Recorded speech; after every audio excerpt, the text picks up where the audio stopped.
Hello pilots and ground crew, welcome back to my channel again. Well, just over a month ago I made a video called Homemade Super Whoop, and at the end of it I put there's not going to be a flight because I'd bent out the flight control board. I'd knackered up soldering it, my fault.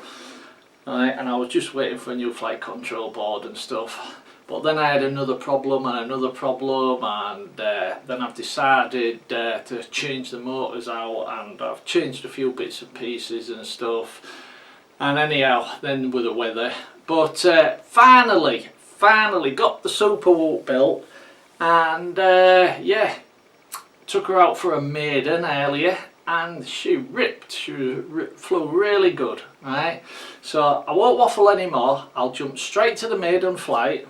Alright, let you have a look, and it's a case of when we come back I'll talk you through it and show you the upgrades I've made, or well, not necessarily upgrades, well, I put a buzzer on the thing, but the changes I've made from the previous video, which I'll leave a link in the description to the first one because of the frame and stuff. All the parts are in there and everything.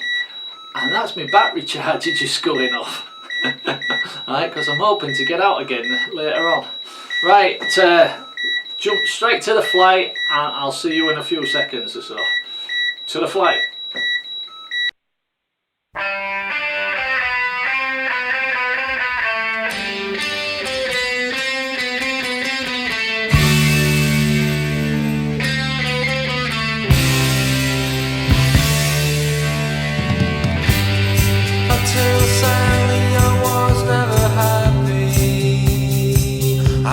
So much more.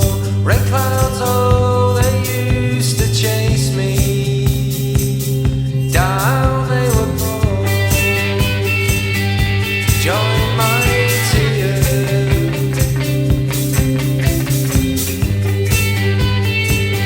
and lay my fears. Sent to me from heaven, soundly cinnamon, you're my world.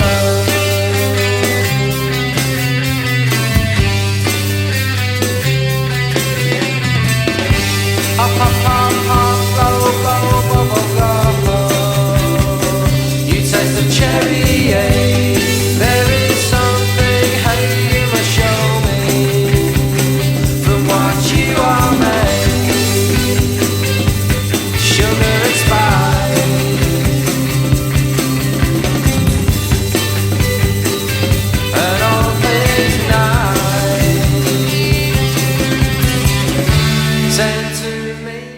Well, there she is then, pilots and ground crew.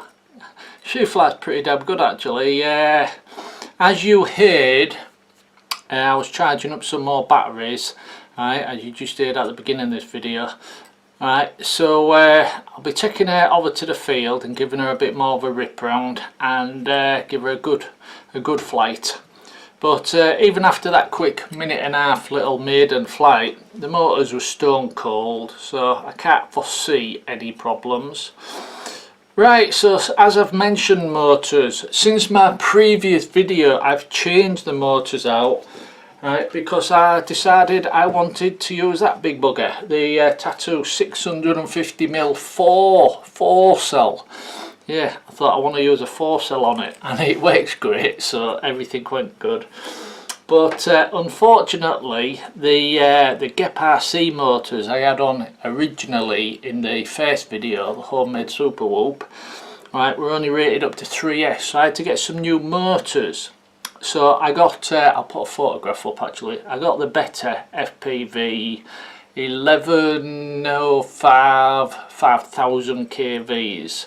If you want to run 4 cell you want 5000, if you want to run 3 cell or lower 6000, just in case you was interested there. But yeah, and motors stone cold and everything, so I'm going to get her, now I've got some more batteries charged up, I'm going to shoot out over to the field hopefully in the next 20 minutes or so. Right. Also I put a buzzer inside, and as you can see here I put an external receiver, one of them Flint 14 something or others. Right, if I remember I'll leave a link in the description. It's just an external receiver, and I wired it up and it's iBus. In a previous video about the flight control board, for wiring up iBus, right, you use R2. You don't use the actual SBus connections or the actual receiver connections. You use the ground of the 5 volts, but then you go to the center of the pad. It's in a video I posted roughly, you'll see a picture of it. It's a picture of the flight control board, right, and it's just about a quick tip or something. But yeah, so like I said, I put a buzzer in, I put the new receiver in. I took a photograph of that just to show you which type of buzzer type thing I've done it. So here's the photograph anyhow. Yeah, like I said, it's only your standard 2-wire buzzer. It's not one of these smart buzzers where if the battery gets ejected or out like that. However, it does what I need it to do if I have a little crash in a bit of thick grass. And with this being so small, I'll need a little buzzer on it if I'm blasting about, because it is literally, that's why I've called it a super whoop. It's only a little bit. This is the UK/US 65, and as you can see, it's exactly the same canopy, same camera, same VTX, same everything, right? So this is only a little bit bigger, right? If you actually cut the ends of the frame off there, right, this would be shrinking even smaller, but I don't want to mess about doing things like that. But yeah, it's only a little bit bigger than the tiny little, and you see, you can put that in my hand there, and if I pick up that one, okay, the props make it look bigger, but there's not a lot in it, you know what I mean? There's not a lot in size, right? But this one, like I said, now will run on my 4-cell, whereas this, as you know, these are just little 1-cell indoor-outdoor whoopies, which I have to say, for a tiny whoop, I recommend this. I'd say it's the best one on the market at the moment for indoors and outdoors. But that's my opinion, but we're not talking about this one today. I've already done a review of this if you want to go find that somewhere. It'll be in a playlist. But yeah, so yeah, she rips great, she flies great around the street, and I just want to get her to the field and test her out, try a few flips and rolls, which I didn't want to do in the street just in case something went wrong and she just fell out the floor and got smashed up. But the boring bit, I've got one of them epoxy little straps on underneath there, which just them loop and link straps, just to hold it on, and then an extra little piece just to wrap right over the battery and to the back, where I've just put a screw through just to hold this like little rubber band in place. But yeah, so can't think of what else, and I know it's been a long time, over a month, but I have had a few problems. Oh, you'll notice in the video there's no on-screen display information. Right, I've had a problem with that, so that's something I'm going to have to work around.